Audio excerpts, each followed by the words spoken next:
Hi കൂട്ടുകാരെ, ഇന്നത്തെ ഉച്ചയൂണ് പൊതിച്ചോറ്. ഇന്നത്തെ പൊതിയിൽ എന്തെല്ലാം കറികളുണ്ടെന്ന് നോക്കിയാലോ. എല്ലാവരും സപ്പോർട്ടും കൂടെ വേണം. ആദ്യം വെക്കുന്നത് അവിയലാണ്. അത് കഴിഞ്ഞ് വെക്കുന്ന ഒരു തീയലാണ്, ഉണക്കക്കൊഞ്ചും പീച്ചങ്ങയും കൂടെ വെച്ചുള്ളൊരു തീയൽ. അത് കഴിഞ്ഞ് നമ്മൾ വെക്കുന്നത് ഇന്ന് ഒഴിക്കറിയില്ല, അതിന് പകരം ചമ്മന്തിയാണ്.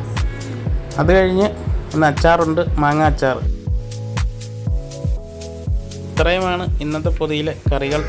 ഇതോടൊപ്പം തന്നെ പീച്ചിങ്ങയും ഉണക്കക്കൊഞ്ചും ചേർത്ത് വെക്കുന്ന തീയലിൻ്റെ വീഡിയോയും ഇതിനോടൊപ്പം തന്നെ ഉണ്ട്. അതും എല്ലാവരും ഒന്ന് കാണണം.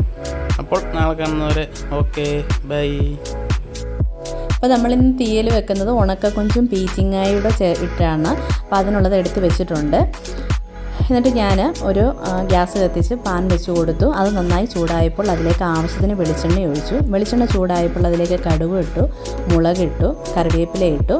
ഇതെല്ലാം ഒന്ന് വാടിക്കഴിഞ്ഞപ്പോൾ അതിലേക്ക് ഞാൻ കൊച്ചുള്ളിയും സവാളയും, കൂടുതലും കൊച്ചുള്ളിയാണ് എടുത്തിരിക്കുന്നത്, അതാണ് രുചിയും. അപ്പോൾ ഒരു സവാള എടുത്തിട്ടുള്ളൂ. അത് അരിഞ്ഞിട്ട് നന്നായി ഒന്ന് വഴറ്റിയെടുത്തു. ഒരുപാട് അങ്ങ് വഴണ്ടു പോകണ്ട. ഏകദേശം ഒന്ന് നന്നായി വഴറ്റിയപ്പോൾ അതിലേക്ക് ഞാൻ ഒരു 3-4 പച്ചമുളക് അരിഞ്ഞതും തക്കാളിപ്പഴവും കൂടെ ചേർത്ത് കൊടുത്തു. വീണ്ടും അതൊന്ന് നന്നായിട്ട് ഇളക്കി. അതെല്ലാം കൂടെ ഒന്ന് വാടി വന്നപ്പോൾ അതിലേക്ക് ഞാൻ അരിഞ്ഞു വെച്ചിരുന്ന പീച്ചിങ്ങ വീണ്ടും ചേർത്ത് കൊടുത്തു. ഇനി ഇതും എല്ലാം ഒന്ന് നന്നായിട്ട് മിക്സ് ചെയ്ത് എല്ലാം ഒന്ന് ഇളക്കിയതിന് ശേഷം വീണ്ടും നമ്മൾ ആ പീച്ചിങ്ങയും കൂടി ഒന്ന് വെന്ത് കിട്ടണം. ഒരുപാട് അങ്ങ് വെന്ത് ഇതായി പോകരുത്. എല്ലാം ഒന്ന് റെഡിയായി കിട്ടിയതിന് ശേഷം അതിലേക്ക് ഞാൻ ആവശ്യത്തിന് മുളക് പൊടി, മല്ലിപ്പൊടി, മഞ്ഞൾപ്പൊടി, മസാലപ്പൊടി എല്ലാം ഇട്ട് ആ പൊടിയുടെ പച്ചമണം ഒന്ന് മാറുന്ന വരെ എല്ലാം ഒന്ന് നന്നായിട്ട് ഇളക്കി കൊടുക്കണം. ഈ സമയം നമ്മൾ നന്നായിട്ട് ഫ്ലെയിം കുറച്ച് വെക്കണം, കാരണം പൊടി കരിഞ്ഞു പോകരുത്. അതിന് ശേഷം ഞാൻ കുരുമുളക് പൊടിയും കൂടെ ചേർത്തിട്ടുണ്ട്.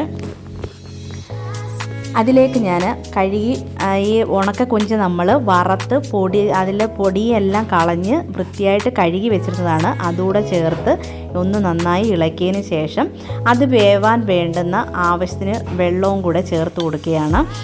എന്നിട്ട് അടച്ചു വെച്ചു.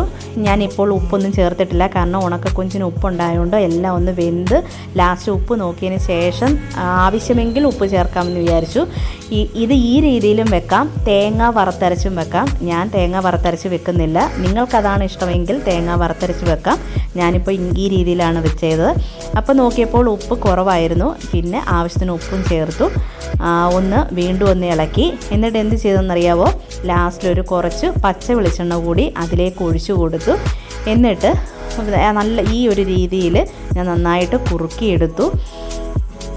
നല്ല റെഡി ആയിട്ടുണ്ട്. നല്ല ടേസ്റ്റാണ്. എല്ലാവരും ഇതൊന്ന് ചെയ്ത് നോക്കുക.